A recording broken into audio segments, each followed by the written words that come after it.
Hey everyone, welcome to the Redmen Originals.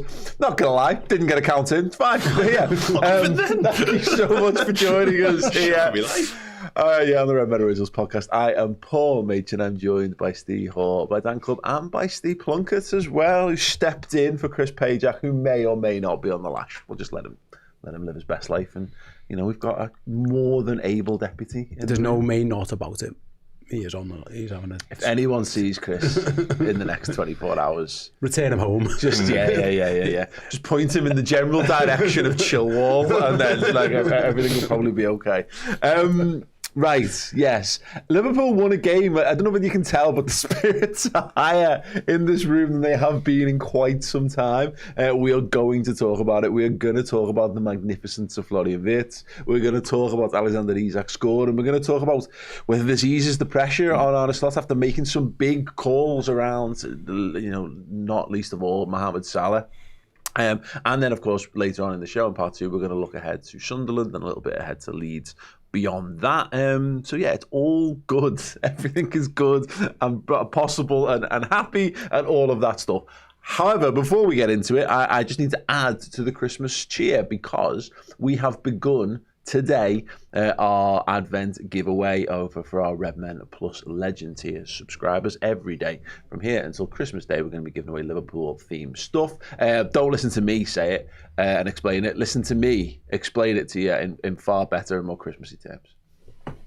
Ho, ho, ho, Merry Christmas. It is that time of year once again. What time of year? Well, it is the great Redmen Plus Advent giveaway time of year. If you head over to redmenplus.com and join or renew or continue to be a Redmen Legend tier subscriber, your name is going in the hat in daily draws in every day up to and including Christmas Day. We've got a range of incredible Liverpool goodies to give away, from pin badges and festive jumpers and books, so many books. We've also got signed football shirts as well. We've got a Champions League final shirt signed by Vladimir Smicer. We've got a Redmen t-shirt signed by Stuart Downer. We have got, for some reason, a 16-17 home shirt signed by Joe Cole and Peter Crouch. Crazy, no idea why, but it can be yours when you join up. And then, of course, we have got the coup de grace.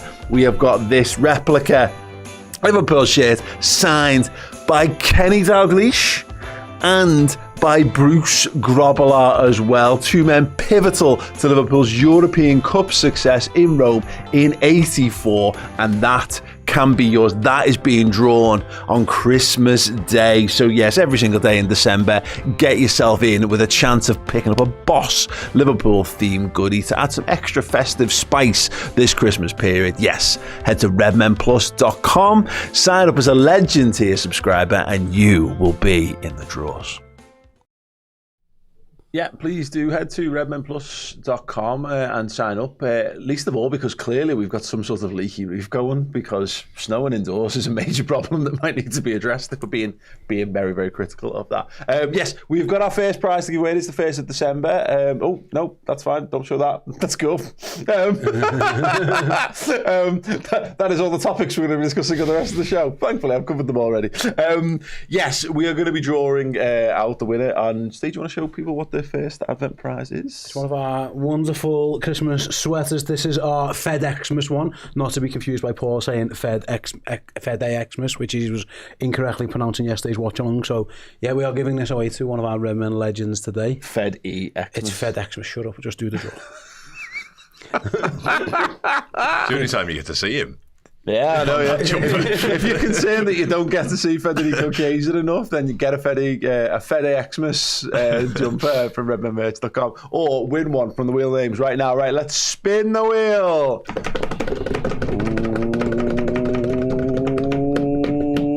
Ooh. Hey, LFC Mav is a winner. I love Mav. Safran Mav.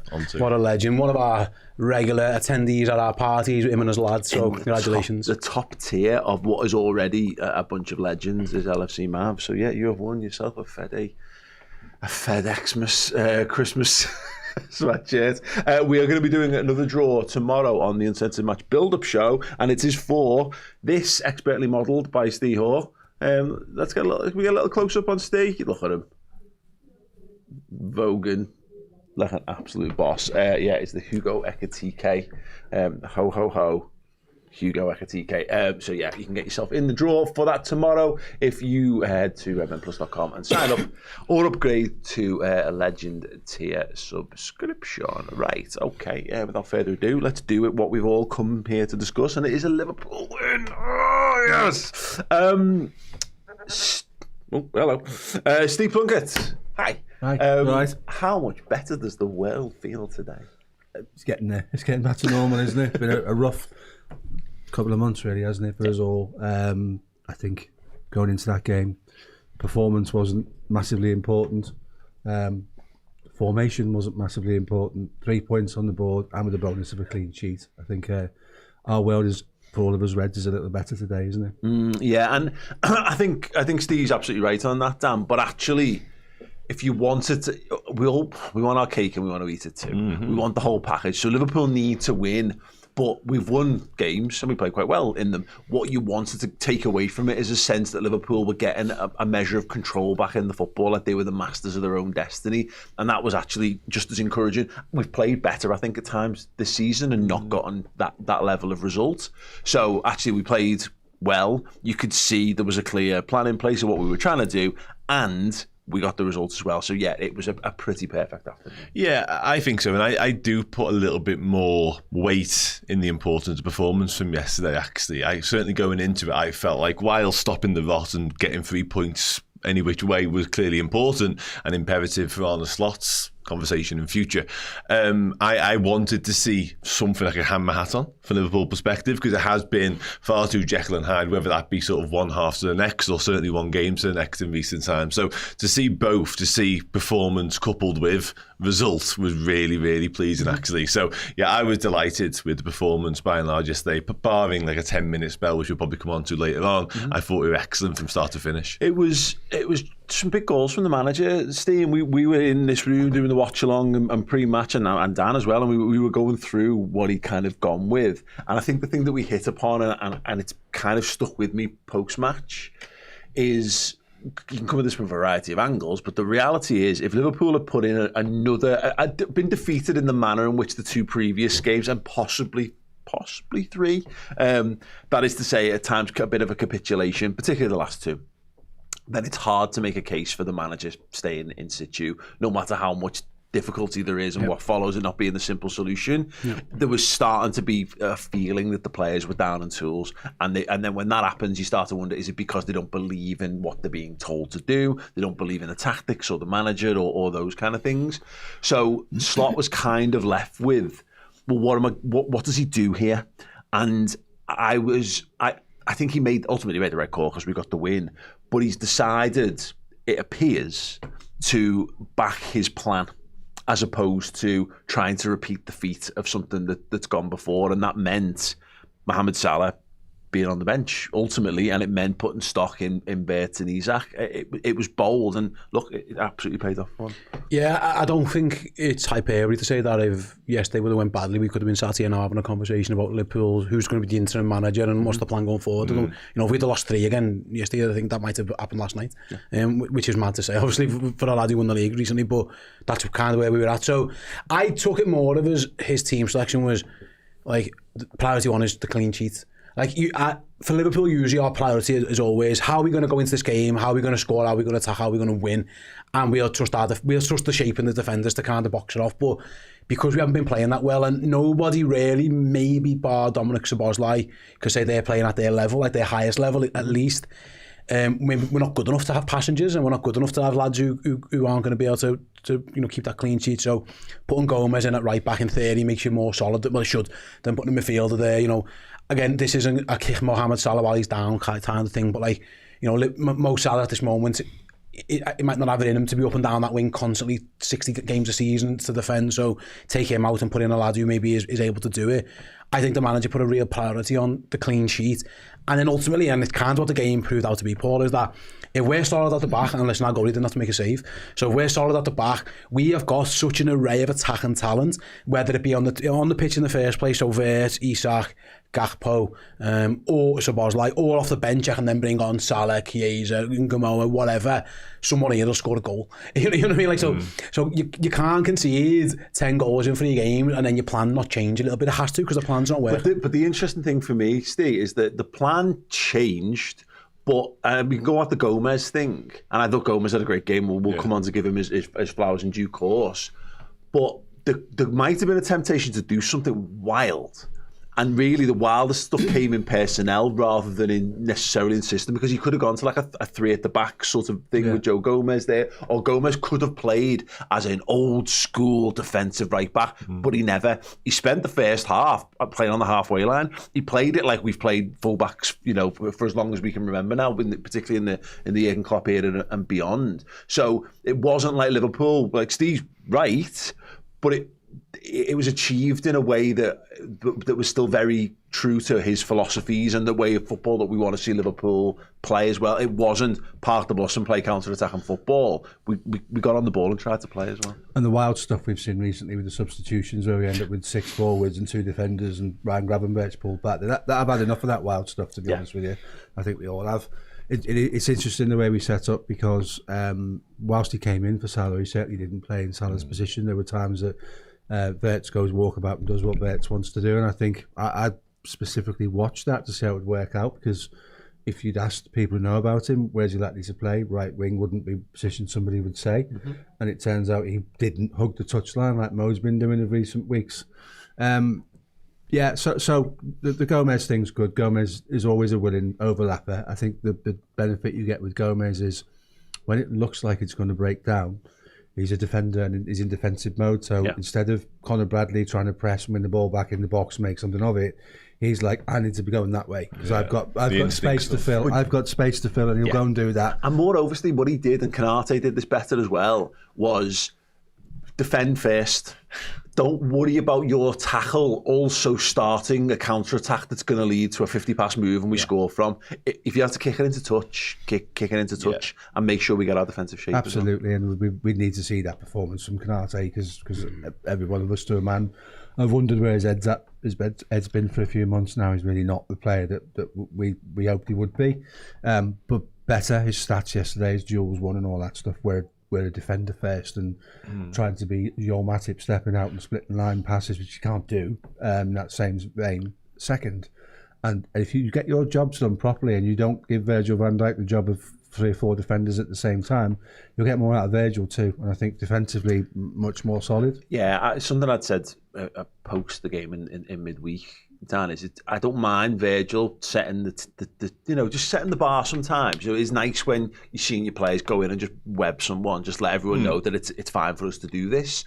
But also on the flip side, I don't really want Virgil doing that, because what Virgil van Dijk brings is a very unique skill set. You can get any player on the pitch can go and do that, but what Virgil brings is something that few can.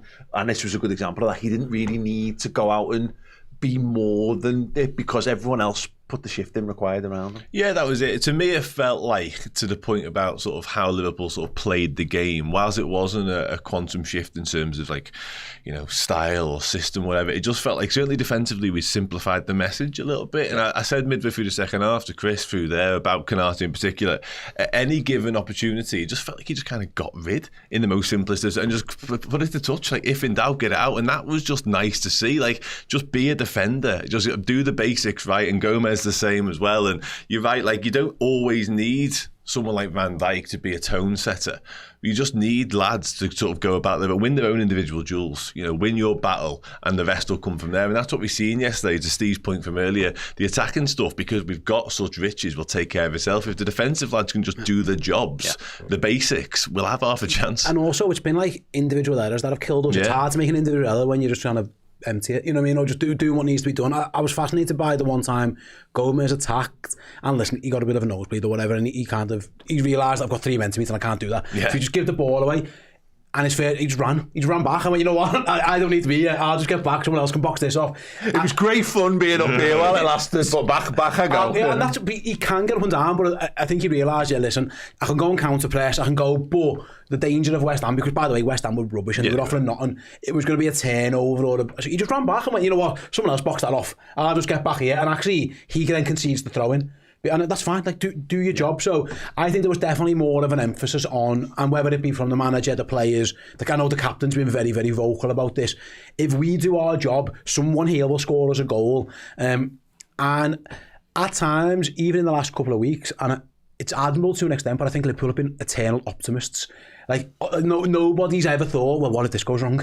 Like, what happens if because that's fine, they're elite level footballers and they don't maybe have that doubt in their heads, but like things have been going really wrong for us. But it goes back stopping that rot was key. But it goes back to the personnel sometimes. Something I said last week about how too many lads who don't love defending in the team. But we've had plenty of those in the over the years. But it is about collective buy-in. But it did feel a bit more like in this game, the ones who it was a bit more clear whose job it was to actually get back. Yous are the ones. I said it before the game. 5 to attack, 5 to defend.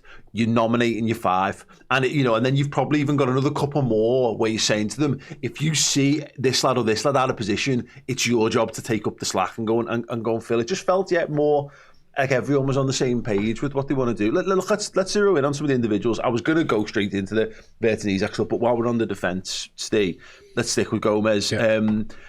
It was great to see him just on the pitch. Great to see him play, great to see him showing that he's a good footballer. I've never had a doubt about his quality. His issue was just not being able to be selected, and actually, kind of Slot addressed that last week. He'd have probably played last week, but he's fit enough now. He's in the team, and I think it was a good decision. Yeah, like I say, we've had this, Redmen TV. I've been coming in here for over a decade now, and it feels like this is always the conversation with Joe Gomez. No one's ever thought really the lack of quality. It's been a decade of can he stay fit, and the answer is unfortunately more often than not been no. And when he has been fit, he's been absolutely fantastic for the most part. He sometimes struggles coming back in, I thought, and that was my concern yesterday, would be dropping him straight in. I think he had to play. Whether he had to be on the pitch, whether it was right back or centre back, he had to play. Do you think that's more true of him at centre back though than full back? I think he's a better full back than centre back now. I think he looks more comfortable out there. There's probably less going on that he has to worry about. The touchline's his friend to an extent when it goes that way. He's never getting beat. He's too fast to get beaten for pace, but you can beat if you give him two options. He has to defend. Sometimes he can struggle. If he can use the sideline to help him out, he's absolutely fine. So that's the only concern I have, is that sometimes he can be rusty coming back, but he was absolutely not that. And on a Slot, to be fair, and again, if it went wrong, it would have been something he was rightly criticised or potentially criticised for. He put a lot on Joe's plate. It's your first game back. You actually haven't got a right winger in front of you, because it was Szoboszlai, but he wasn't playing right wing. Yeah. He was a very narrow in, because, like Steve mentioned before, Florian Wirtz had the free role to go and do whatever he wanted. So Joe Gomez was Liverpool's right-hand side. Nobody else really was over there. A little bit of drifting over maybe from like Ekatike or later when he come on, but Liverpool had nobody really getting over to that side. So it was a case of, listen, you're patrolling this. I said on the watch long, it reminded me of like a Nathaniel Klein right back performance. Solid at the back, gets forward. He's not going to pull up trees in their box. He's not going to do he's not going to beat a man like Conor Bradley can. He's not going to put in the best cross of all time like Alexander-Arnold can. But he can get forward, he can put a decent ball in, which he showed for the goal. He's involved in both goals, albeit one was from the left. So, when Gomez is there, then that's absolutely fine. And I don't think the manager's plan this season would have been to use Joe Gomez the right back, because he brought Jeremy Frimpong and he brought Conor Bradley. They are a certain style. Brought him through. Well, brought him, sorry. Continued using him and made him first choice. So, therefore, his style of play, he clearly wanted something. But when things aren't going right, Joe Gomez, and a nice little safety blanket, he's done it. Yeah. He's done it for a decade. And I thought, I had no doubts defensively about Gomez. He's a fantastic defender. It's no surprise Liverpool defend better with better defenders on the pitch, but I did forget a little bit how fast he is, and that he can support his attack, and he can do well up there. One thing that's encouraging, because I think that's all sound, but Steve Plunk, I didn't see anything there that I don't think Conor Bradley could do as well, which I think is a good thing. It was just a very modern right-back performance from Gomez. It wasn't him digging in and being super defensive. As we say, his average position is the halfway line. It's right next to Dominic Szoboszlai, and that's a guy who does definitely like to get up the pitch as well. So there's something in there. I could even see a world where the bits where Gomez, we saw his limitations, which is a couple of times where he's forced to check back and it isn't all in a flowing move. That's actually where Bradley will come alive. So that was another slight encouragement for me. Great to see Gomez do that. But yeah, it wasn't so night and day from what I think Connor could deliver upon. No, Connor's still on his journey to becoming something along the lines of experienced pro like Gomez is. Game time aside, obviously we'd want to see more of him. But it's understanding your role in the system, and I think sometimes these lads forget that to a degree. And Connor's first thought is, can I get past him? Can I go beyond Salah? Can I get to the touchline? Can I pull a ball back? And sometimes there's a little bit more than that than you need. Sometimes you have to have 10 minutes where you go, right, okay, we just scored. Now we'll be sensible. We'll keep them out. We'll try and get the ball back, and we'll use the lads across the back line to stifle the reaction to a goal. And I don't think, experience-wise, you necessarily get that from Bradley, and the sample size of Frimpong's far too small to actually really know what we get from him right now. So in terms of, and you go back to this thing where teams are now setting 4 centre-backs as their back line. Yeah. Gomez gives you that third centre-back in the back line. And also in games where, and we've got a few of them coming up, where set pieces and throw-ins and things are going to be an issue. You've got an extra person that knows what it's like to have a aerial ball coming down your throat and how to deal with it. We saw that. There was one particular moment where it's over the far side of the pitch, and Gomez comes all the way over from right back to left wing to take a throw in, and look. That was the goal. Oh yeah, comes on the second phase of that throw. He's a long throw, isn't he? I thought as well it would be interesting. Again, this type of we won't know. I think the fact that it was Sobo ahead of him helped him, because I see your point on Conor Bradley. Like Conor Bradley does that inverted run, and often that's because Mo Salah's touching on the touchline. So I think it suits Joe Gomez not have to do that. I don't really want Joe Gomez making inside underlapping runs to the edge of the box. Because he's not going to score. Like, we know that. But Joe Gomez round the outside, like I say, the cross for the goal was good. He pushed in probably a better cross that Areola stops Alexander Isak, getting a tap at the back post. So, yeah, very conventional. He's great, mate. He's 28. Like, this should be the prime of Joe's career. It's just unfortunate the massive knee injuries. Though we've lost so much time of him. I think there is a case to be made that he is the best right back when he's fit. Plan A can't be Joe Gomez, and that's the problem. Is that I see your point of right. Conor Bradley can do this because I can tell you at some point Joe Gomez will get injured again. Yeah, exactly. And if we're going to replicate this, can you do it? Because I can guarantee we'll go all in on Gomez. Wow, this is going to be great, and he literally won't make the pitch. Mate, would you be shocked if he doesn't play on Wednesday because his knees flared up like that? That's that version of Joe Gomez, Dan, in the right back position, doing the things he did. Mo Salah must be sitting there going, I wish I was on the pitch, because that's what I want my right back to do. Yeah. Conor Bradley's been taking himself and his marker into the area where Mo Salah wants to do his work, and suddenly it's like, there's 4 people here now and I don't need this. Yeah, but I do think some of that, we've said that about Bradley, but so much of that is just instruction, because he's very, very good at doing that. Bradley does fly down the outside. I've seen him. I mean, it tends to be a second half thing, and normally often when he comes off the bench, right back when he was coming on for Trent, you're right. He can let Salah just tuck in a little bit more, and then he can go on the overlap. So yeah, I get that point. I think he's gone past Salah. Bradley has more times in the time he's played for Liverpool than Trent did in his entire career, and that has an effect on the space Salah wants to play in for me. So yeah. Let's do the other side, Dan. Milos Kerkez. Best game for Liverpool? By some distance, I think. Yeah, I thought he was excellent, actually.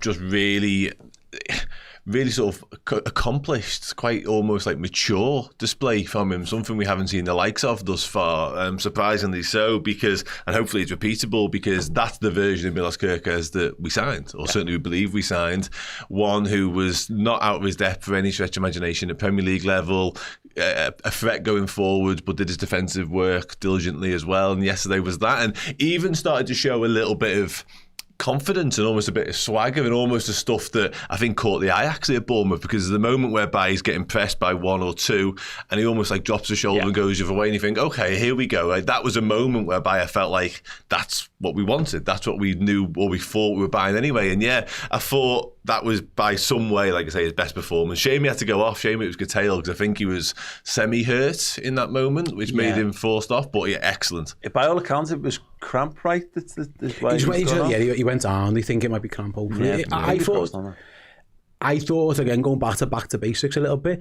the fact that we didn't ask them to invert. We signed the at Bournemouth, he was a flying wing, like left wing. He just up and down that wing, defending the back post, getting crosses in. Occasionally, he could do the little underlap and run and score. But like, we've asked him to be this player this year that he just isn't.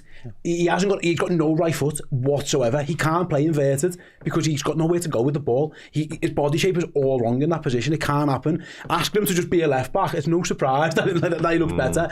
I thought their only real any semblance they might have had of a threat would have been Jared Bowen, and I think he got past Kirkes once and ultimately nothing come of it, but he'd done a job on him, stopped the cross well, supported Gakpo, made the run. Gakpo needs to be introduced to Milos Kirkes so they can pass to each other at some point. But there was yesterday. There was a point we'll never know, but it was like the ball went dead and Slot was talking to Gakpo. It was probably like 15 minutes or so into the game, and after that, it looked like Gakpo just went a little bit narrower and the left-hand side opened up for Kirkes. And we didn't quite use him enough, but there were a few more signs of just go clear a lane, give him some space to run into and see what he can do. Because you're right, he's got the ability to do that whole left-hand side. And I think we're a bit worried. I think we're just asking him to be too much at times. Remember, we used to have this even with like Moreno and Lovren and stuff, and hopefully he goes on to have a much better career than either of them, or a more solid career for Liverpool anyway. But when you simplified the message for those two, you got better performances. When you started overcoaching them, or you're putting too much in them, you rob them of what they were. So I mean, like Dan, it was just it was all around commitment. I think that really won me over on the day. It was his aerials was okay. He was just there, and he was in people's faces, and he was being aggressive, and we've not really had a chance to see enough of that of him this season. No, again, I think that was by far and away the real Milos Kirkes. And again, he did the freedom with which he seemed to play the game. He's looked stressed to me. He's looked like he's had the weight of the world on his shoulders and responsibility, and that's where people start to question: is this too much for him too soon? He's still a young lad, of course. Has the Liverpool move come too early in his career? But yesterday he felt at home and he looked comfortable in the shirt. And he's got the Robertson thing there as well.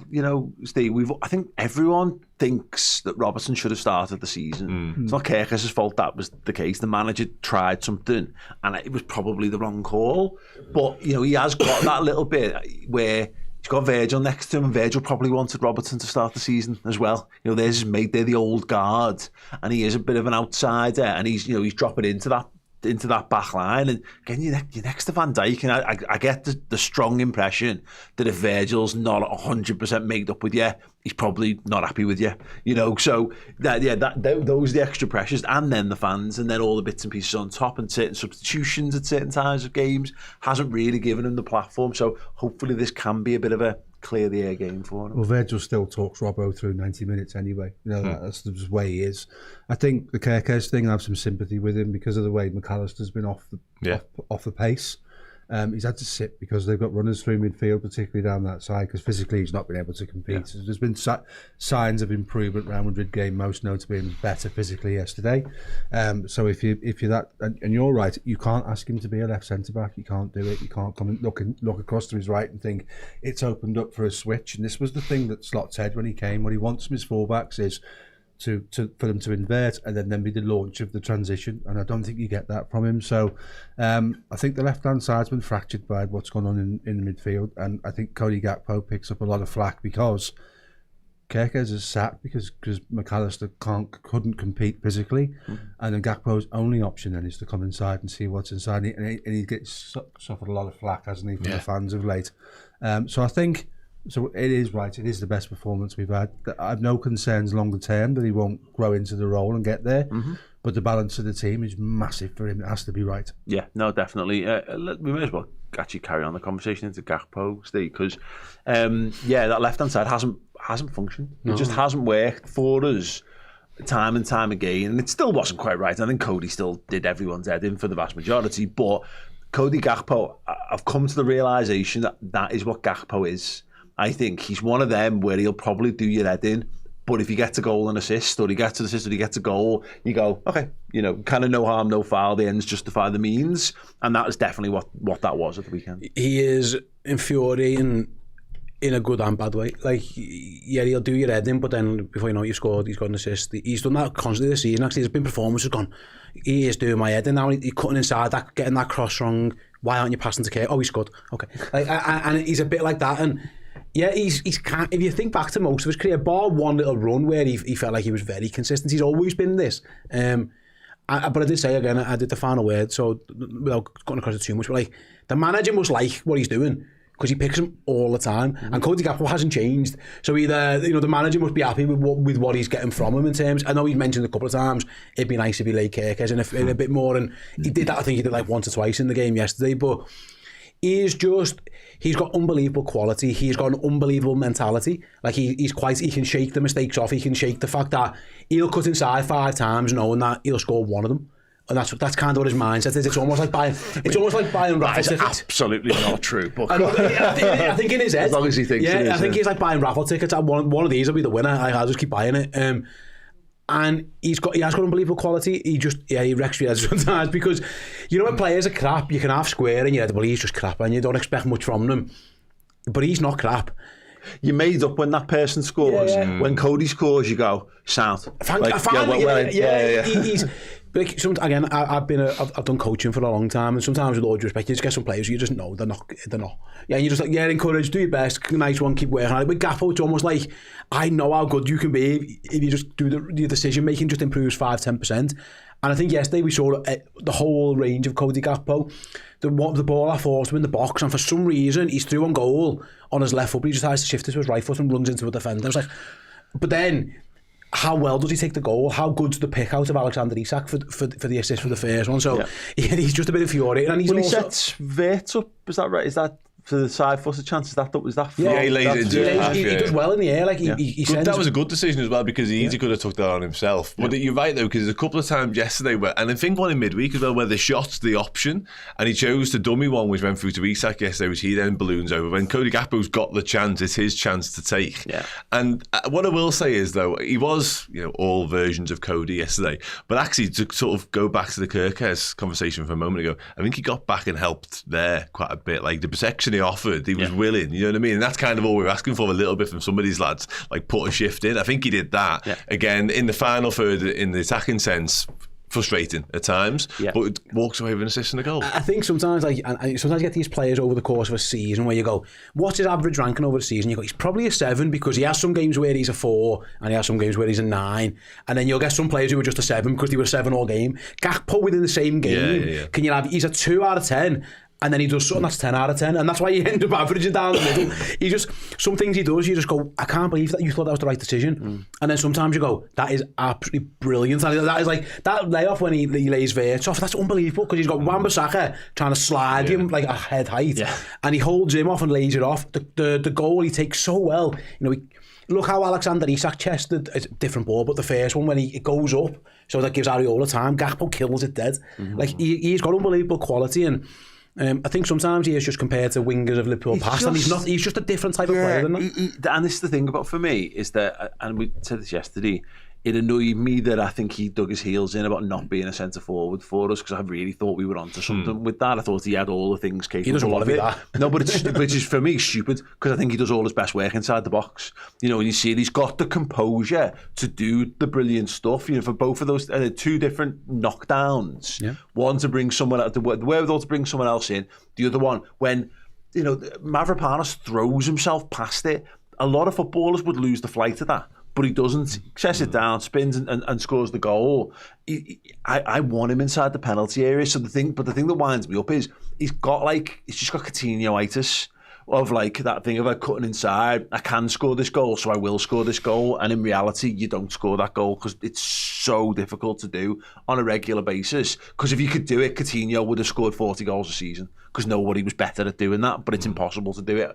Whereas the best we ever got from Coutinho was latter stages where Klopp was like, pass it then, mate, and then run into the box. And then you get like his goal against Man United in the Europa League when he's thinking it over De Gea, right at the dead ball line, that kind of stuff. Get in the box and shoot. Stop shooting from outside. So I think tactically, getting him in there will benefit him a little bit more. But again, that's about trusting Kirkes to do the job that he's been bought to do. I think yesterday I said he had the Luis Garcia thing of he'll do your head in, but then he'll come up with moments. And I was driving home, and a friend of mine had listened to that part of the show, and he messaged me voice note actually. He was like, "You said Garcia." He said he reminds me of Dijk in that you can never commit, you can never underestimate Cody's work rate. Like he'll put a shift in. It might not always work well. Sometimes his first touch will be dreadful, and you think, "What have you done there?" But then before you know, it's just a big goal or a big moment. He's not quite as energetic as Dijk, but I see the comparison in that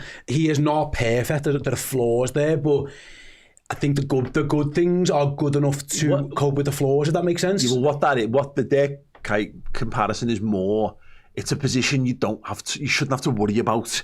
He'll just do it. And he's not going to be the star of your team. But actually, if there's other issues to address, he allows you to focus on the other issues you want to address. Yeah. And I think that's what Cody's been this season. It's been like, I've got all these other problems. I've got to get this up to speed. I've got to get him fit. He's fit and available every week. Mm-hmm. And look, right now, he's on 10 goals and assists across all comps for us, which is the most of anyone in the squad. 5 and 5 goals and assists. So yeah, better than anyone has done so far. The season, you sit around the table like this, you won't have a problem with his numbers. Yeah, not to be sniffed at. You have a problem with the eye test at times, but not the numbers. Well, yesterday again, just to finish, it was that in a nutshell, because we've already mentioned a couple of chances. There's the one where Wirtz plays it into the box and his touch is just off and he gets away. That would have been a big chance, but he is at the centre of 6-7 key moments in attacking sense. So one thing we can't question is his involvement and his position, all that sort of thing. You know, he's not work shy, is he? He's getting involved in these situations, and his mentality, to your point, 3 or 4 of them haven't gone his way, but he's on the end of the next one and the next one and the next one. And there is, to use the point made on Joe Gomez and Conor Bradley, I could easily see a world where Ekitike works in like that style. Not the starts out wide and like your starting position is the left-hand corner of the penalty area, and you could come in and you switch out with Isak or whatever.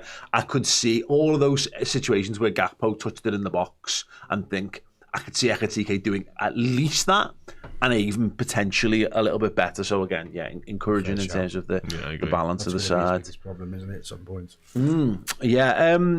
Let's do the big ones then. The Salah call. Apparently, it was because there's 4 games in 10 days, and the amount of lads available. Look, Steve Plunkett. That will be a factor. I think that's a fair factor to have. You know, he's 33 years old. There's nothing wrong with actually not running Salah into the ground. You know, that's a possibility. But to go back to my point at the top of the show, I think if you're on a slot and you're potentially playing for your Liverpool career, your Liverpool job, I'd probably want to have a go with the lads that I spent all the money on in the summer. And if that means it's at the expense of Mohamed Salah, then ultimately that slot's call to make. It's a big call. It's the second biggest topic after the fact that Liverpool won, because Liverpool won. Yeah. So it's been vindicated. It will be something that might need to be addressed in the upcoming games and weeks. Has he been spelled for fitness? We'll find out over the next 10 days. But look, he chooses to double down on Wirtz and Isak, and that's ultimately been proven to be the right call in that game. And ultimately, fair play to him. You know, I bet he's been desperate to get these lads out on the pitch, and he probably does want to where Salah's involved as well. But he's decided, I think, it's between the old way of doing things and the new way of doing things, and he's put a stock in what he wants to see as Liverpool do. And first and foremost, it's the right decision to make that change for me. I think the performances speak for themselves, and the critique coming from areas that don't generally critique Mo Salah is justified to an extent. So I'll see that, and we've had many world-class players come through the football club, and the first one I think of is Steven Gerrard. And as they get older and they can't physically do what they did before, you have to tailor what they do, and you have to change their role within the side. And at 33, 34 next birthday, there will come a point where we wake up one morning and things just won't be as fluid as they were the day before. You won't be able to run with the same pace and power that there was, and we'll find a way to make that work. I think, I don't subscribe to the fact he's got his contract and he's not really that bothered, because that's just not him. He's not that guy. He's not wired up like that.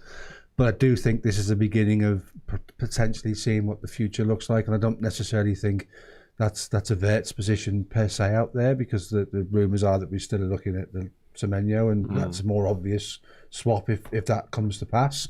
I do think this might be the beginning of a change in potentially A, his role in the club, and B, how you manage him physically. I just think there's only so many main men you can have in a team, Dan. There's only so many people. And we say carry. Carries when you're trying to be angry or be, like stir up ill feeling carries the word you kind of use, but actually I would say build around or build a platform for. If you're going to have your number 9, you're going to spend all that money on a number 9, then your system's got to get the best out of your number 9. Otherwise, you've ruined it. You could have got anyone in.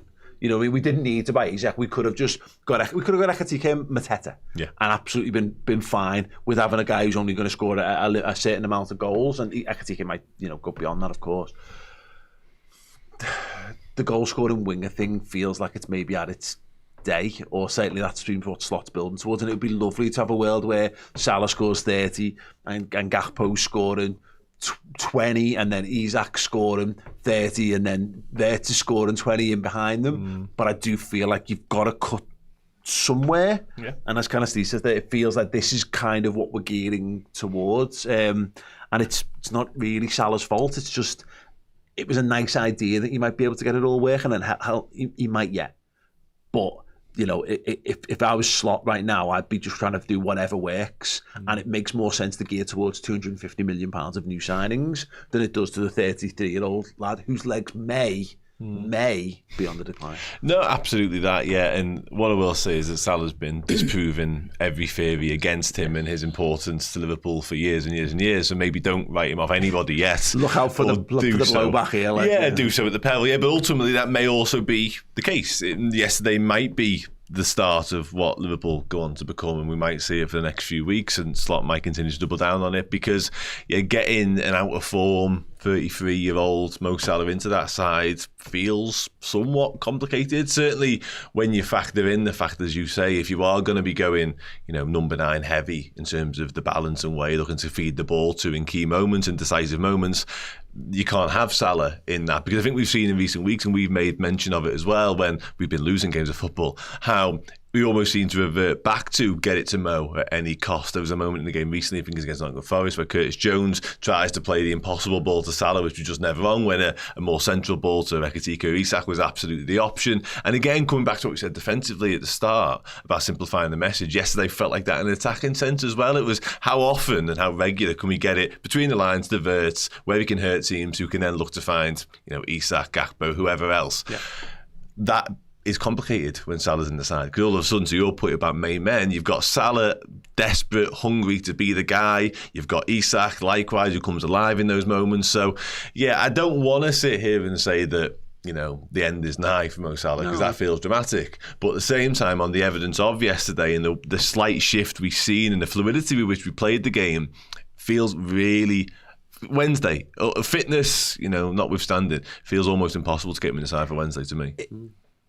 We're talking here on the ball a lot, aren't we? I think I think it's more without the ball. I think it's really hard to have a proper number 9 and Mo Salah in the same team. Last year, Arne Slot couldn't do it. If you look at the profile of Liverpool's 3 centre forwards last year, it was Diogo Jota, Darwin Núñez, Luis Diaz, all lads who will drop in and run around and defend from the front and press from the front. It doesn't look like that's Isak and Ekatike's game, really. So if they're your strikers, and they are, by the way, because you spent £200 million on the pair of them, I find it really difficult without the ball to have those two and Mohamed Salah, who isn't going to also offer you that.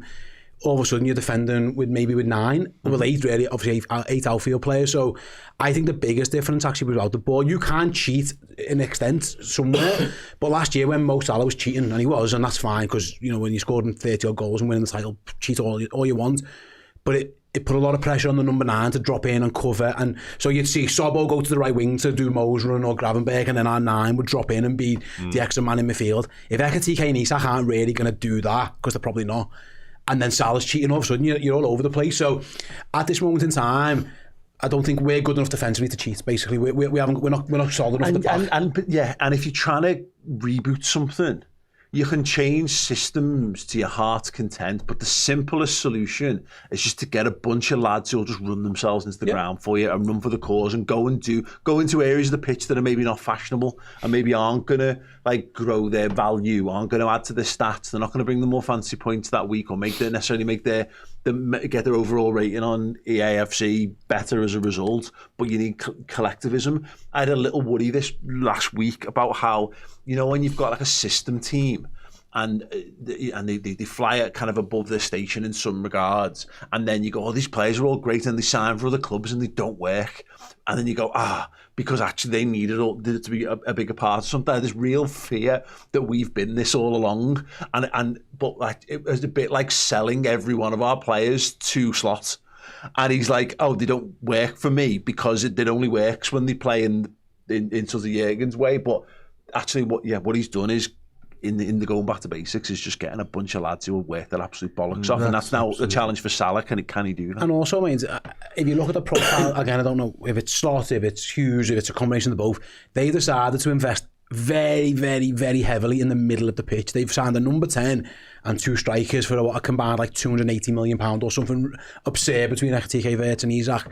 So that's what we're doing. So your right winger, then they kind of like, well, it can't be all of them, and this is with and without the ball. So maybe if there was a Bobby Firmino of 10 years ago available, then of course go and buy him. And yeah, but you've still got to find wingers who score 20 plus 20 to 30 goals either side of them. Salah probably could still do that, but I think it's going to be really difficult in this team for that to happen, because it's not geared up for him anymore. The balance isn't. The balance makes no sense. It's not going to work. So there isn't any balance at the moment. But the first time yesterday, we kept saying the word balance. It looked more balanced, and this isn't us shitting on Mo Salah. I need to make that clear.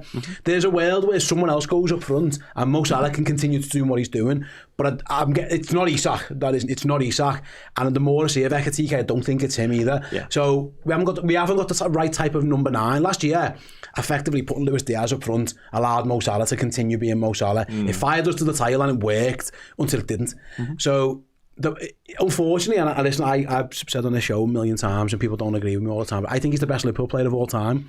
But the way the squad is built at the moment, it's not meant for Salah, and therefore the manager might have to say, listen, and this AFCON will make his mind up for him. So Liverpool piss AFCON when Mo Salah isn't here, coming back isn't a problem. But for the next few weeks, it'll be interesting to see what the manager does.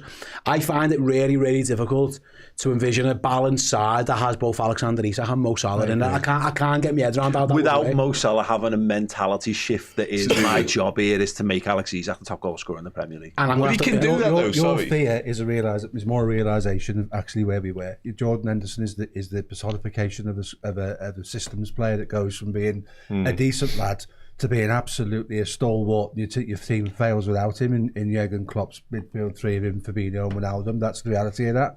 With Steve's point there, they've sat down around the table and gone, right, we'll just change what we do. We're not going to be a defensive-minded controlling team. No, we're just going to take the game away from people by signing all these wonderful players up front, Isak, Wirtz and Ekitike, to your point. That probably alienates what Mo Salah is to a degree, and he can't be. Main character syndrome is the wrong word to use, but it kind of is. Yeah. He's been the basis of everything that we've done that's been good. And for the last 8 or 9 years, it was rightly put up there. And Steve's point about being in a conversation with one of the best Liverpool players forever, absolutely.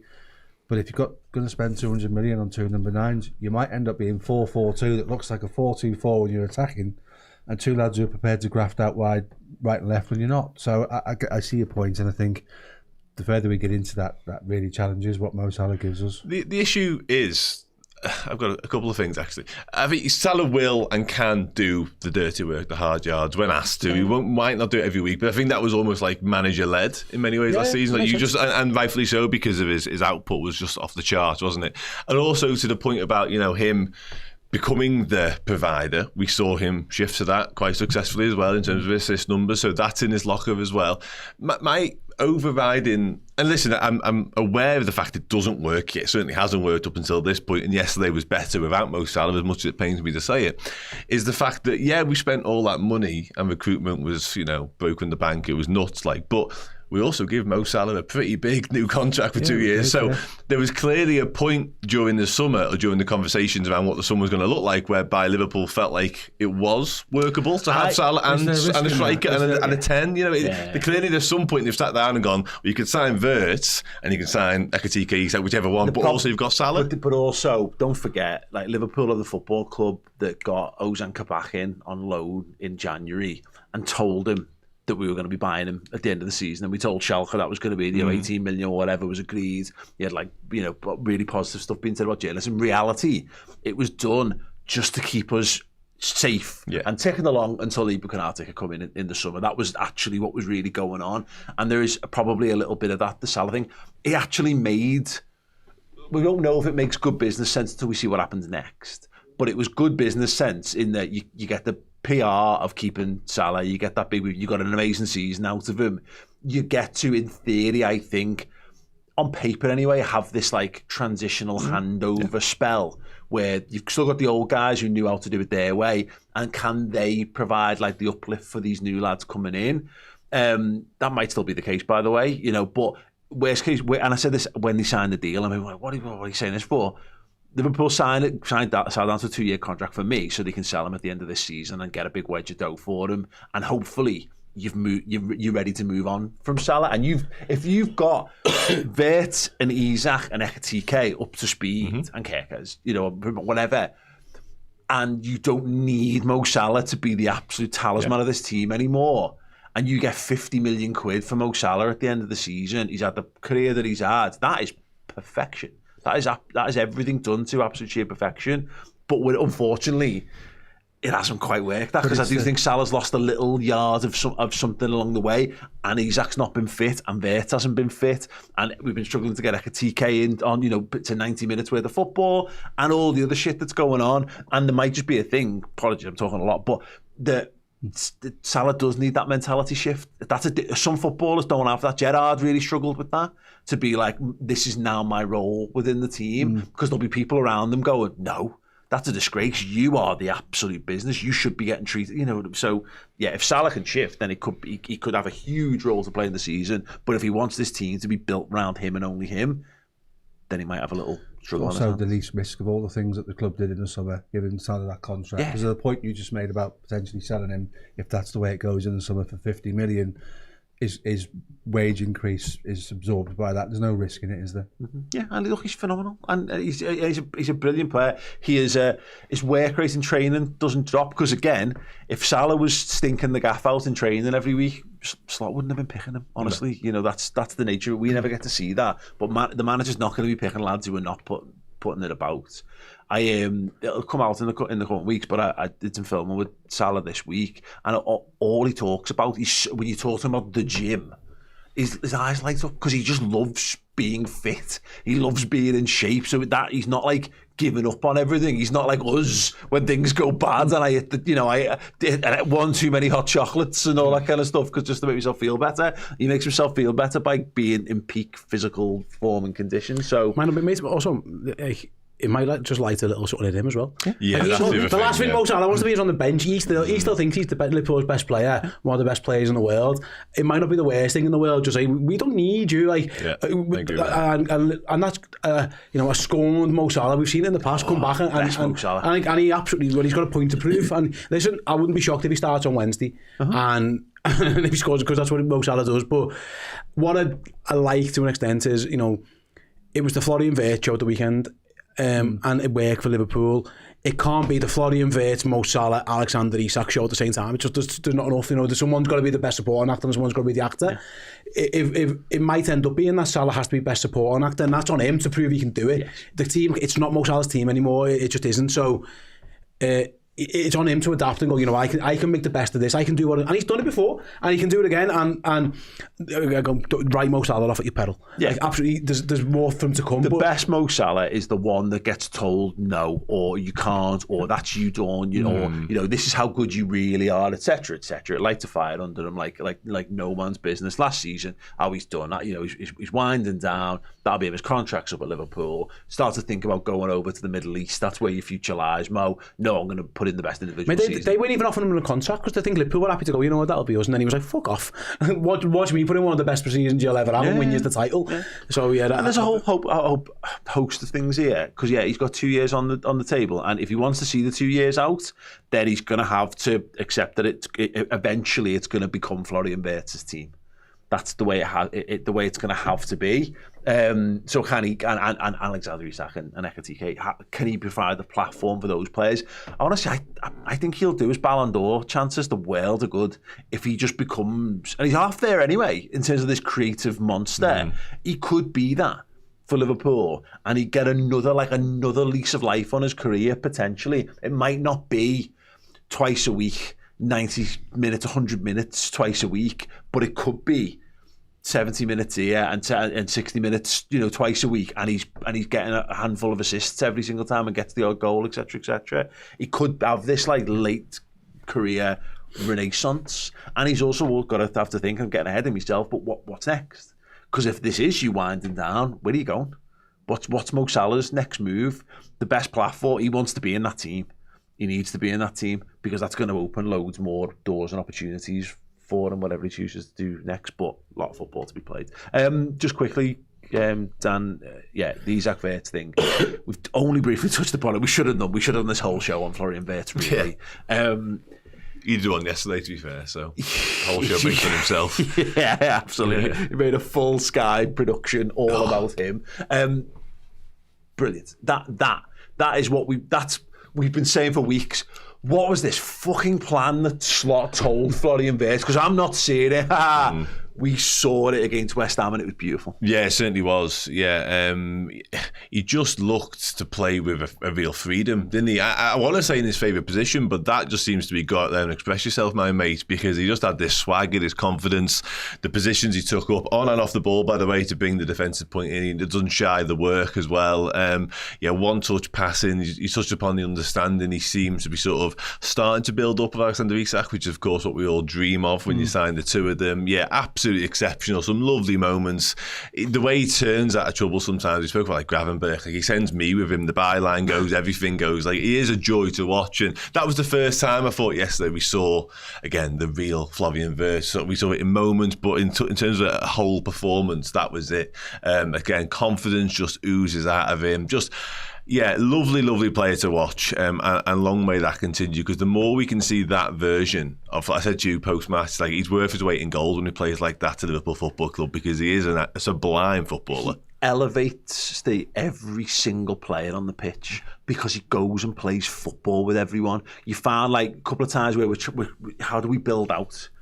He just drops in and just offers a pass to McAllister, and then he goes, "Go on, mate, do you want it back? Yeah, pop it off right in the corner to you." Same with Gravenberch, with Szoboszlai. He's linking up with Isak. He's trying to. There's areas of the pitch where his job is to push it forward and try and get the ball into the box for Isak and Gakpo, or spread it wide. But then there's also a time where Kerkez is kind of left on a bit of an island in left back. Looks like he's in a spot of bother. Wirtz just runs over and goes, "Go on, give it." And again, sends him down the wing, gets cleaned out for the trouble. But that's what he's going to get. He's going to get volleyed everywhere, but he looked well more up for that fight. And yeah, he just wanted to play footy with his team, and his team finally, everyone wants to play footy with him. And he also gives you the ball where you can use it. So how many times have we seen passes go behind people and they have to go back and get the ball, and then when they turn around, everybody's been marked. He just, for me, sees the right pass more often than not. The Dan's point there, where he comes onto a football, it's so light-footed. It just shifts his balance and he's gone. What we're obviously learning, and it was certainly evident from his time at Leverkusen, is you can't give him a specified role in your team. Xabi Alonso just said, just go and get involved in everything, and he would, like you said, pop it off, go and help the full-backs out. Just a really, really wonderful appreciation of how to use the football. Word, yeah. And I was reading something, he's put 2.5 kilograms on muscle in the gym in the last month or so. Yeah. He's becoming used to what he's... Yeah. I was like, same mate. Same regime, yeah. He's on the same stuff as you. He's bulking in the Big time. So yeah, long may it continue, because you're right, it will become his team, and that player is coming onto a football. I've not seen many better in all the years I've watched football. He's a tempo setter, is what he is. So he decides we're slowing this down, but he does it in a way where it doesn't piss it off, and it doesn't go so. Nothing's annoyed us more recently than our centre halves passing it to each other. If it's Florian Wirtz passing it sideways, I can half square that, because I think he knows what he's doing. But then there's times you go, the switch flicks, and he's playing 1-2s with Szoboszlai, and he's playing 1-2s with McAllister. And I think Liverpool set the team up. You mentioned before, it's Wirtz's team. Yesterday was, because it was effectively McAllister and Gravenberch were behind him, and it was like, Florian, you're normally the number 10, but go and be wherever you want, and we've got you covered. And when he gets there, he'll do things right. So I don't think it's a massive surprise, that his best performance, I go back to it's not a knock on Salah, but his best performance has been without Salah, because it's been, not everyone's been looking to get the ball wide. Liverpool played down the middle yesterday. It was Gravenberch getting the ball off the centre-back, giving it to Wirtz, or McAllister giving it to Wirtz, or whatever. It wasn't spread us out, find Salah or find Gakpo and we'll build from wide. We built from centre, and it caused West Ham a lot of problems because there was times when Wirtz would drift left, and more often than not that's where Isak is, so we would outnumber them. But there would be times also it'd go right, or we draw everyone in left and he'd fire it out wide to Gomez. Yeah, exactly. Gomez and Szoboszlai, I've got the whole right side completely clear to play on. Again, he should have scored, and that's the criticism. I think he should do better with the chance. But other than that, again, you get to see why Liverpool invested so heavily in him and what the plan should be. And don't move away from that. He should be in the team in that position going forward, and then you work the rest out from us. But that priority one now should be Florian Wirtz, £116 million, one of the best players in the world. Let's facilitate him. It's his team, and if it means a couple of lads after, Szoboszlai, for example, has to do a little bit of a donkey job on the right hand side, or other people have got to do other things for him, I think that's absolutely fine. Yeah, and again, Szoboszlai, it was actually funny. It feels like it's kind of well timed because Szoboszlai, by the last 20 minutes, they look knackered. And actually, that's the first time I've really seen him start to physically kind of win. But we've legged him this season. We really, really have. But he's got that engine, and he can be used to provide a platform for things. He's been our best player this season, Szoboszlai, but he doesn't play football like that. And so I think you've got to find a way to get Szoboszlai into the team. But again, if we're gearing towards a centre forward and a 10, then what you need is your wide men to be really functional, I think. And it might not be the be all and end all with Szoboszlai, but he's definitely going to be a willing runner. He's definitely going to work for the team. He's going to provide an extra man in midfield when we need to. Again, goes back to the balance thing. Yeah, somebody's going to have not everyone can be the main man in the team. Is kind of what we're saying here. So yeah, fair play. I thought it'd be funny because there'll be non-Liverpool fans maybe listening to this or watching this and kind of go, well, what? He doesn't get an assist and he doesn't score. He should score, and I think that goal that Steve mentions where he gets the knockdown from Gakpo, I think in a few weeks' time of performances like this, he'll just score that like breathing. But what we saw was we've had months of underlying numbers and a few little crests in terms of things on the pitch. Now he's passing the eyeball test. All that's left really are the actual proper output, the goals and assists, which I feel more confident will come based on performances like that. And there's three players right now on the same wavelength, and Gravenberch could be the fourth person to join that wavelength, and that's Szoboszlai, Isak, Wirtz, and potentially Gravenberch. And when you get that, you then have to find out who slots in around them. And it's not inconceivable in a world where Szoboszlai plays more down the right-hand side because he's got it in him. We played him as right-back, so we're not worried about putting him out on a flank, are we? Yeah. And you get more out of him in midfield that way, and then he can interact. There was a little give and go between him and Wirtz, and it was like a double 1-2, and he just took so many West Ham players out in one go. And you think to yourself, Szoboszlai must be thinking, finally, I've got someone alongside me who sees what I want to see and give me the ball where I need it. And then you've got clearly one of the best number 9s in the world that the moment all of those guys become lined up and all tuned in, the goals will fly in. And also he doesn't get an assist, but like that second goal's him. You know what I mean? Like, the pass to Gakpo is unbelievable. First goal. No, sorry, the first goal. I have to apologise. And if Gakpo's touch is better, he gets an assist there as well. Yeah, so. I meant the first goal from Wirtz's pass into Gakpo. It's a piece of art, isn't it? You said earlier about potentially Ekitike could do what Gakpo does and then a little bit more. That could be the next person that joins up on the wavelength. And then there's problems for the teams playing us because they're at a different level. Yeah, he wants to go and facilitate the lads deeper, and he wants to set up the lads ahead of him. Cool. That's a 10. He fucking runs, which helps. Yeah. He's not shy in that. Yeah, absolutely. Just want to welcome on YouTube here Ian Lawson, who's joined as a member on YouTube, and Shabkar as well, who's joined Redmen Plus videos. Well, that's here you get all of our Redmen Plus subscription videos here on YouTube if you do that one, and then Dan Arena says Gomez is the key if he can stay fit and give us defensive stability on that side. You can get Salah in the team with Wirtz and Isak. Yeah, I mean that might be the long and short. And look, as we said, it's hard not to feel like you're slagging Salah off because Liverpool have just put in a really good performance without a single second of Mo Salah on the pitch. We should be looking at that as a positive because you shouldn't be beholden to any individual player. And look, Wirtz and Isak are not going to be able to play 3 games, in 10 days for us at 90 minutes and that kind of stuff. They're just not. So we're going to have multiple ways to win. It just felt nice for the first time I've been saying, where is our Klopp Man City away? Bobby Firmino 4-3-3 performance that says, this is the thing we've been doing. I can do that for you, but actually I've got this plan that we're going to be moving towards. That was the first time for me that it felt like I can see what the next version of Liverpool is going to be. We're not there yet because I think we might need more players to get us to that. Different players. No. But Liverpool got to be competitive for the next 5 years, and we're not going to win the league this season. But how do we be competitive? Only in the 9 points, you Championship? know. Yeah. Stop. We are so back. Stop. What a game have we, lads? Yeah. He's actually on fire now, mate. It's anything's a possibility. Spells trouble for the rest. Just on the plan thing, I saw some post-match comments from Slot actually, and he referenced the fact that he was told by sort of sports scientists in the backroom staff it might have been a risk to include Florian Wirtz, and that to me spoke to what you're saying there. He's been told it's a gamble to play this lad, but he's made the decision, maybe because of the noise around his job, and he's gone, well, it's shit or bust time ultimately.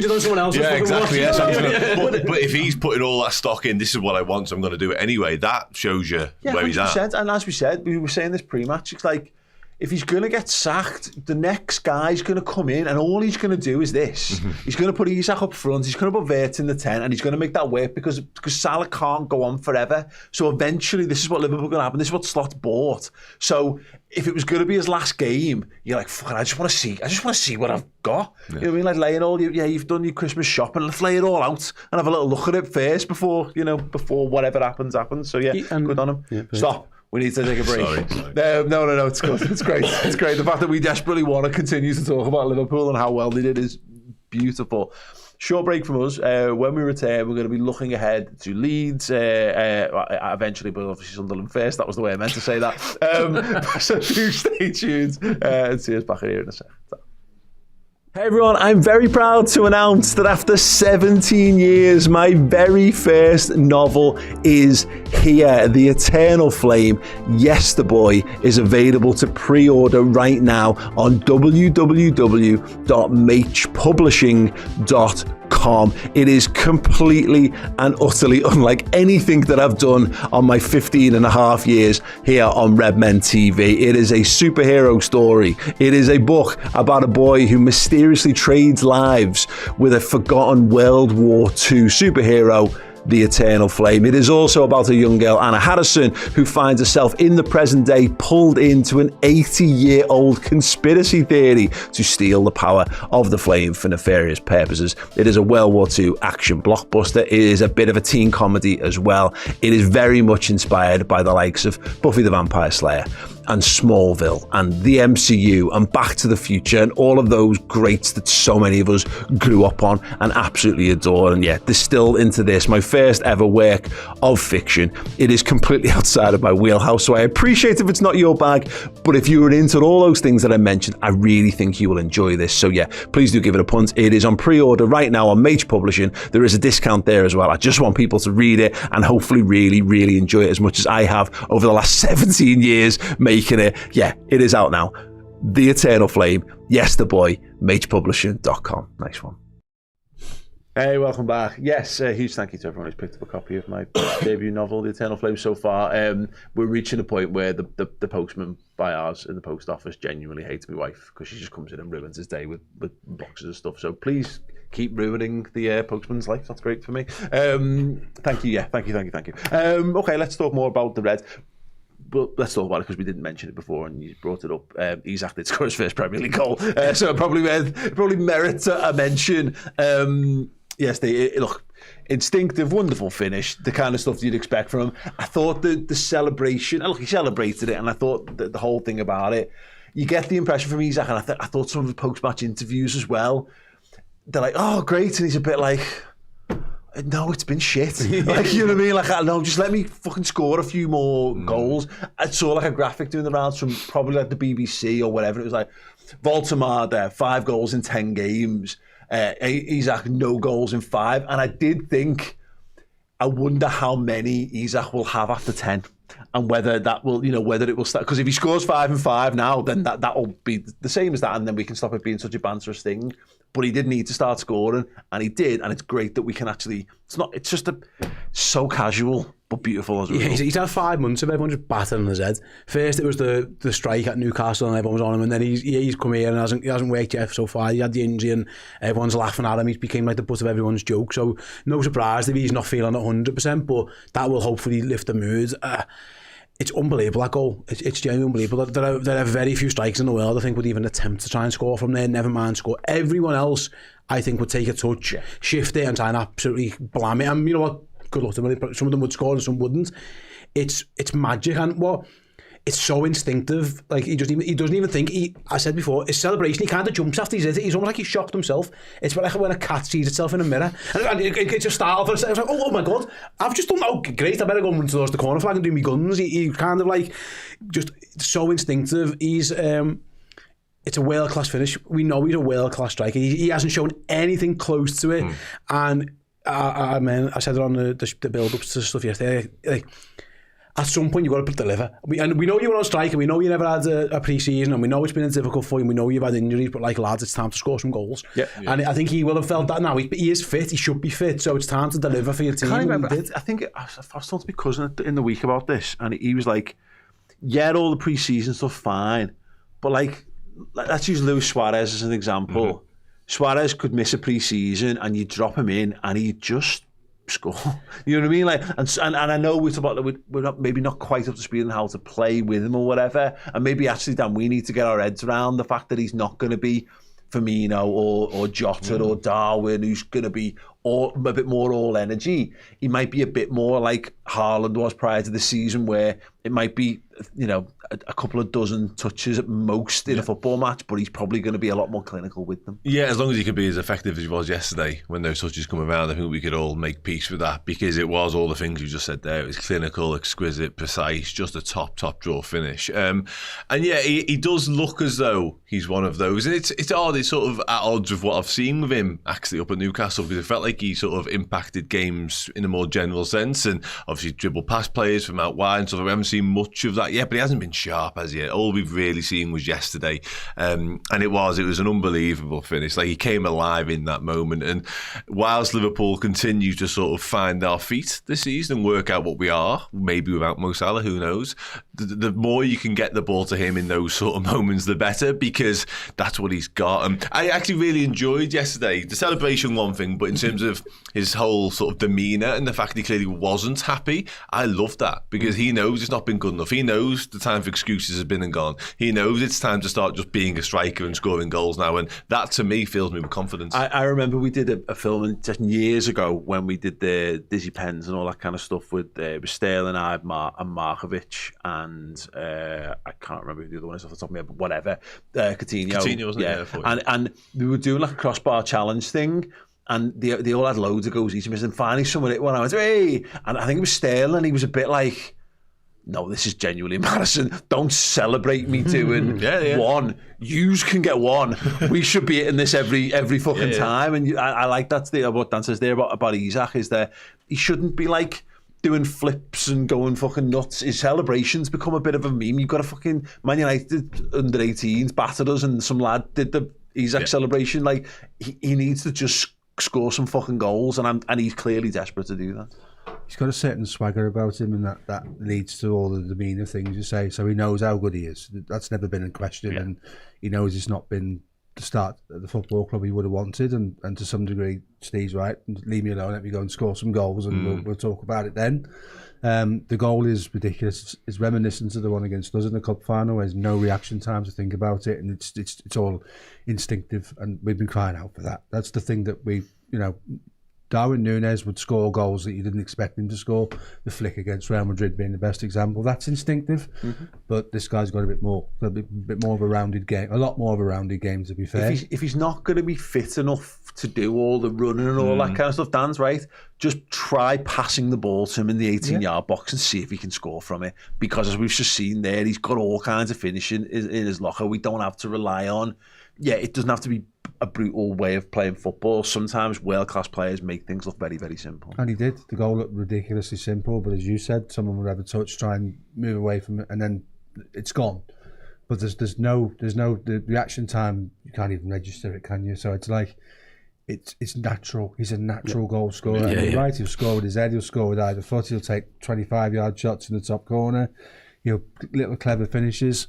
I think this probably makes him feel a bit better, and he goes into the next game, and how does he build on that? And that's the same for everybody. From what we are to where we are, having won the game, everyone will feel better in training today, having got 3 points and a clean sheet, and he'll feel better for having scored. So I'm interested to watch and see how quickly the thing can go like that, because it needs to. If we're going to win anything this season, there needs to be a quantitative improvement now, in essence. I think he's a good goalkeeping performance away from having an hat-trick and being like the headline grabber of the weekend. Ariel makes a good, and he makes the one, the interception off Gomez's cross. Isak's just going to score.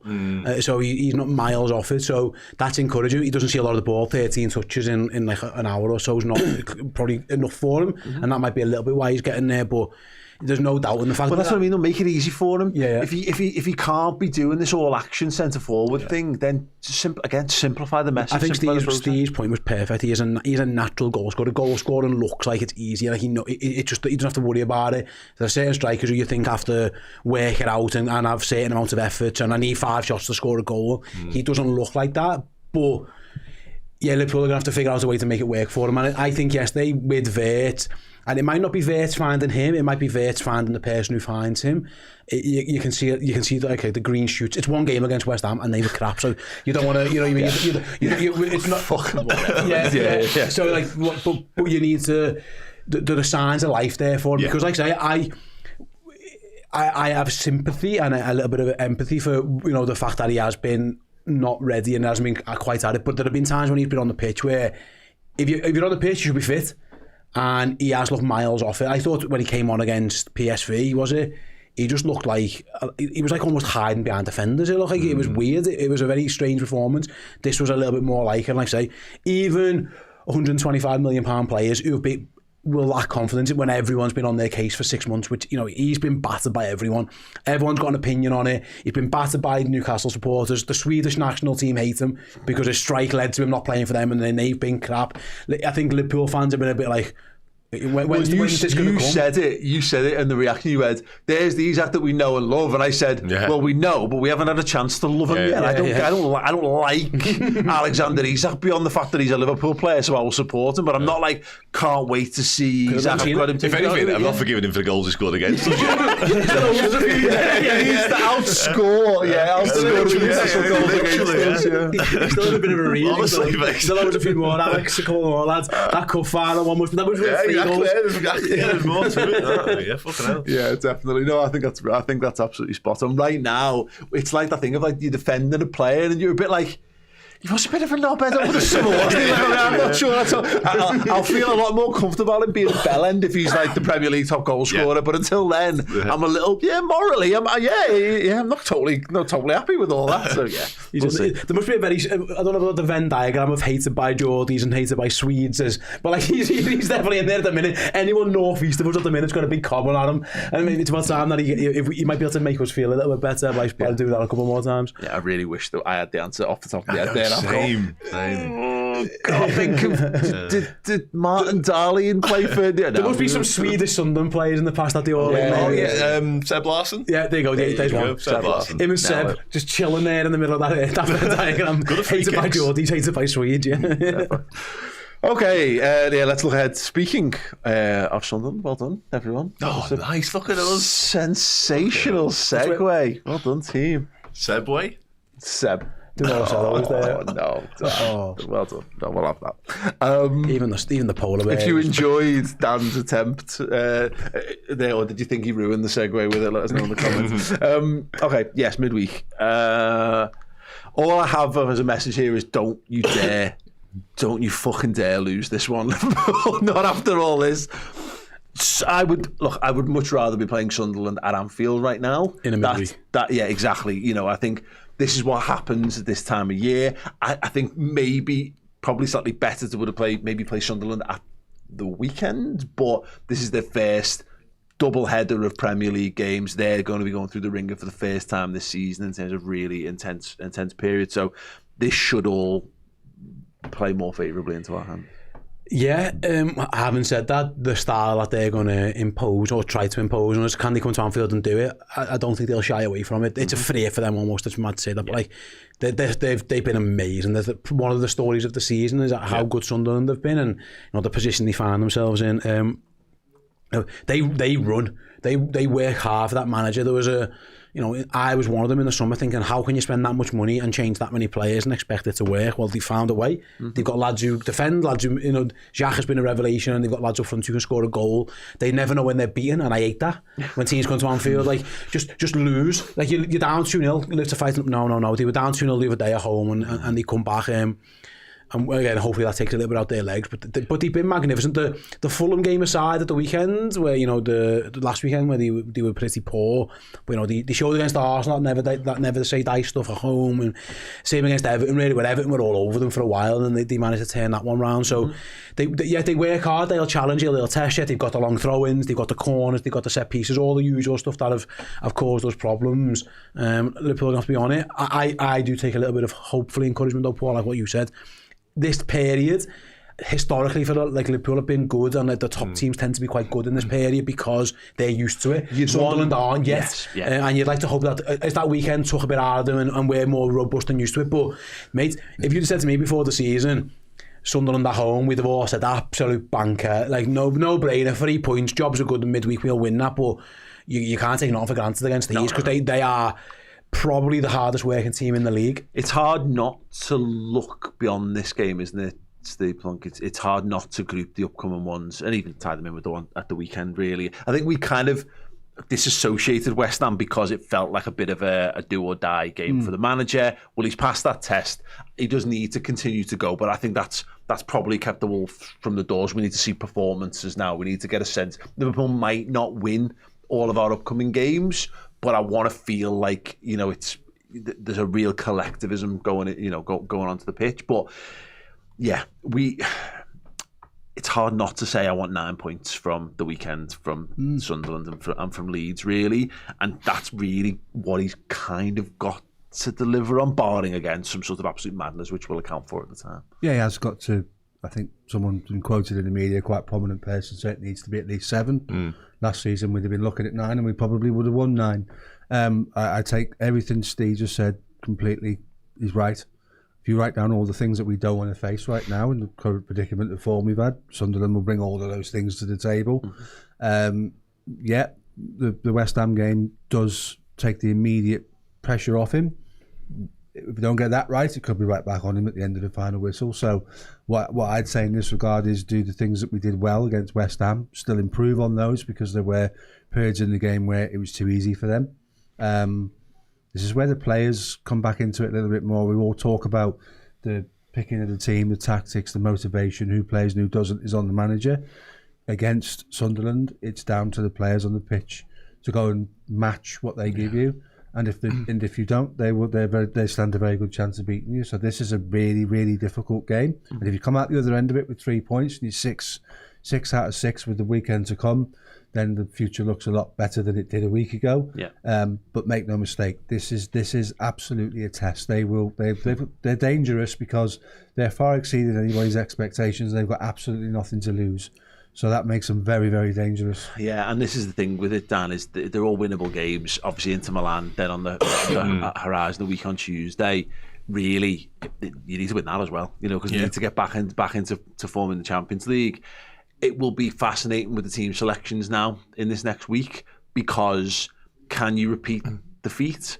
How much of that from the weekend is repeatable? How much of it is repeatable with different personnel in as well? Or is it a case of that, and maybe there's 1 or 2 parts you can change? So again, you might be able to change the right back. You might be able to put Ekitike in for either Isak or Gakpo, but how much can you do and still maintain freshness? Really, we've no idea. So I'm actually quite excited to see how Slot manages this next week. Yeah, it's a really intriguing one for all the sort of reasons you just outlined there, because we become so accustomed to what Arne Slot did, certainly last season and kind of this season as well, in terms of he has almost a set way and the personnel will just change as and when he sees fit. But now he's done something slightly off kilter, you go, okay, there probably are only one or two elements of that feel really sort of plug and play. Yeah. So I'm fascinated, and obviously fitness will play a big part in this as well, because while we're talking about Sunderland and the rigours that they're going to have to go through in this little festive period when the fixtures come thick and fast, and they're not very used to that, or they've just come from the Championship, which is more intense than anything in the world, basically. None of these lads no, they signed a completely new squad, to be fair, yeah. And it's a shame, actually, it's about to get decimated by AFCON. They lose like some seriously key players in a few weeks, Sunderland do, yeah. But yeah, it's going to be an interesting team selection for us. I think he will be tempted and almost praying to go with the same team, but that will be dependent on what the fitness and the sports science guys say to him, because there's a good chance, unfortunately, that one or two of them, if Florian Wirtz was a risk, for example, has that helped his cause, has that hindered his ability to go again? Same with Joe Gomez. Exactly. It's an interesting one for that reason. Gomez, Wirtz and Isak will be the ones of like, can they do that again? Can you repeat the trick? And if not, how many of them can you change and still maintain? Because it's worth remembering, we're singing the praises of the Gomez thing, but you cannot have Trent Alexander-Arnold right back, but you've got to have someone else who pulls the strings in the team. Someone else has got to provide a bit of a creative spark, and that's the solution was Wirtz. Put it further up the pitch, make it mobile, make your creativity capable of going anywhere on the pitch. We don't have another Florian Wirtz because you can't. So that if you take that out, it's going to be different, and maybe it is a thing we have to go back to a bit what we've seen in the last couple of weeks and just trust that you can just keep it a bit more solid. Nah, for me, Gomez has to play, and if you get an hour, you get an hour. No, this isn't even my Gomez point. This is just broadly about what we're doing. Yeah, I think there'll be a couple of changes. I think Jones will start for somebody in midfield, probably for Alexis. You might see Robbo come in, and you might see Ekatike start off. So there might be 2 or 3 changes in there, but I think he'll try as best as he can to keep the Gomez Wirtz thing, and then obviously the Salah question we don't know is a big thing on there as well. It's interesting because like Sunderland, most of their lads are their lads, because they've been playing one game a week. They haven't really had to rotate too much. The likes of, I think Isador's played like every game up front, and I think Jacques has played pretty much nearly every single game. The Fees played most of their games. So it'll be interesting to see what they do, because their manager does put a lot on their plate. Like, they work hard, so this is the first time for a while that they've had to do it at the weekend, like I mentioned before, coming back and then going on. So if I think it could benefit us to freshen up, because either he's changing his team away from something he hasn't really done, their manager, or he's asking a couple of tired lads to go again. So there's probably a balance there for Liverpool. For me, I would go with the same team. Me too. If they're all, I don't know what the legs are like, so that's worth mentioning, and then you can kind of use your bench to make subs. But maybe this Kirkes thing, for example, maybe just you bring Robertson in. I don't think that's too big of a deal. But the last thing I'm doing is putting a midfielder right back against these. Exactly. Like, get me defender against these, because they're gonna test you down the flanks, long ball dags, sprinting backwards, throw-ins, corners, all that kind of stuff. So go with Gomez, go with Wirtz. I wouldn't play Salah again. I'd leave him out. I'd do what we just did the other day. A very hard working team to match them, because Sunderland won't have as much quality of Liverpool, of course they won't, but they'll be close to the work rate. The Salah problem, such as it is that nobody deserves to come out for Salah, and that's kind of the problem. Is that what are we doing? Is that just like I'm just resting Salah and our best team has got Salah in? Because if that's the case, Salah comes back in, and a lot of the conversation we've had was totally pointless. We've got ahead of ourselves big time. But if it is that thing of it, he's hit upon something and he really believes in it, then does he have the courage of his convictions to keep Salah on the bench for 2 games on the bounce? Because once it's been done before, but I can't think if that's ever been done in his Liverpool time before. I think when you come out of a run of form we did and then you go and win a game, meritocracy is the word that springs to mind, isn't it? You lads went and delivered, you did what you did, and well done, right, go again. My worry going back to the opposition would be that you don't feel tiredness when you're under crest of the wave and you're doing things that you don't expect to do. And we've been exponents to that under Jurgen, where lads have turned up 3 times a week for 18 months and eventually died a death. But we've really run their blood to water. Yeah. And I think Sunderland are in that vein at the moment. Yeah. So those lads will not be feeling, I don't think they'll be feeling it the way we would hope. This is more, for me, this is more about our reaction to the problems they will pose. And the mentality of the players, not so much the manager. The players are going to have to. We're going to need to win 8 or 9 battles on the pitch. Yeah. If you don't win those 8 or 9 battles on the pitch, they will stretch you and they will cause you big problems, and that's a different dynamic than going to a very poor West Ham side. Let's be honest, we were good, but the game wasn't a great game of football to watch. I wasn't interested in how good the game of football was to watch. I needed to see us win. This is like chalk and cheese. You're going to get tested in a completely different way. These are going to come and say, we know what's been happening to you, and we're not worried about that, and we're going to do our thing and see if you can live with us. That's a really interesting battle, and if we come out of it, I think we gain massive amounts of momentum off the back of that. Yeah, because West Ham didn't do any of the things really that have hurt Liverpool. It was their game plan was odd. Like I can't like full Crook should have been up front all game, and they should have been pinging Dijk at him all game, and he'd played Callum Wilson and he couldn't get the ball to him. So Easter though they will be a bit more direct to him and things like that. Listen, I don't want to talk Sunderland up here. You know what I mean? Like they're not like we're not playing the great. That's what you've spent the last 15 years. But what I'm saying is I did too a little bit. They'll cause us more problems, I think, than West Ham, and I think Liverpool needs to be manful and respond to it, because I thought the first half an hour against Forest, Liverpool responded to that threat well, and then they went to absolute shit.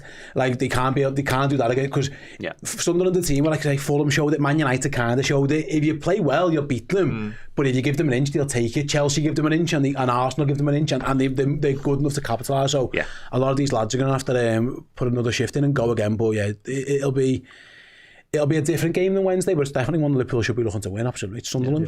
They keep coming as well, because you mentioned the point earlier about the extra 11 and the fact they never say die and they don't know when they're beaten. But off the bench as well, like you just get more physical. I know I don't want to do any more sort of like Sunderland loving here, but that Brian Bobby comes off and he's an absolute unit up top. They just get more and more physical as they come off. So it's going to be a test. Yeah, absolutely. But if Liverpool wants to turn their season around, then they're going to have to start passing tests, because they've been failing things that shouldn't have been tested. So far this season, just beat Sunderland, Brentford, and Kelleher and Hendo. Take points off Arsenal. Don't start. We're so back. For what it's worth, I'm gonna I'm gonna refrain from like this is how we get ourselves back in the title race talk just yet. Just yet. 4 points off second. You're telling me there's a chance. But like Liverpool are 8th in the Premier League. They deserve to be 8th in the Premier League. They have won 7 and lost 6. You know what I mean? Like, that's fucking stupid. They've got no right to be in a conversation about anything other than 8th in the league. It's mad time. However, let's win these next 2, and let's try and beat Inter Milan, and let's have a little look at what things look like there, because we are very fortunate in some regards that this league is mad this season. Everyone is dropping points left, right and centre, and you're dead right. Look, it wouldn't shock me at all. Coming down to your way of thinking. No, but I know, true. But you could potentially be going into the San Siro on next Tuesday in top 4. And then everything doesn't feel quite as calamitous. It's got to be. And look, shit happens. And I think Liverpool, I don't think all of Liverpool's woes have been totally self-inflicted. I think we're seeing some historically terrible refereeing. There's been a mad overperformance on opposition XG and some stuff that's kind of weird. And like Slot's kind of half joking about it, about how it'd be nice if teams would just stop scoring with their first minuscule chance, because it's not supposed to happen over and over again. I thought the fact that like Jared Bowen, they had one chance in the back end of that game in West Ham, and he skies it, and you're like, a week ago that just goes in, and you're down on your arse again. We could just do with a bit of luck turning in our favour, as well as working really hard. And theoretically, it's mad that we're sat here going, I don't know that if we're going to beat Sunderland and Leeds, but this is where we're at. We're going to grab for every point at the moment. We're so back. We're back, baby. It's so over on my Thursday. but enjoy the fact that we've won a game. I think we've been spoiled by Liverpool that never loses. Like, we've lost like nothing comparatively to most football teams over the last decade. We hardly ever lose. We've lost 3 seasons worth of defeats. Genuinely, a couple of weeks. Fucking hell! Like, so yeah, maybe hopefully it's a timely reminder to everyone to actually just enjoy the uptick as and when it happens. Enjoy goals and good skills and good moments, and then wins in whatever shape they come. Right. Before we go, Monday, if you're watching or listening to this, is the last day of our Black Friday deals over on redmenmerch.com. 25% off absolutely everything. The discount is applied. At the checkout, if you want to go, we can get up on screen very briefly before we go. or not. Anyway, head to redmenmerch.com and have a little mooch around. All our Christmas stuff is on there, and get yourself some Bosch Christmas presents for you or for a family member or whatever. Just like the one that Steve's wearing right there. 25% off. But be quick, because it ends at the end of Monday. Anyway, thank you so much to Dan, to Steve Plunkett, to Steve Hoare, and to everyone for tuning in live. We love you all very, very much. Come and join us for the Bias Football Show over on Redmen Plus after this one. Other than that, we'll be back with another one next week. Ta-ra.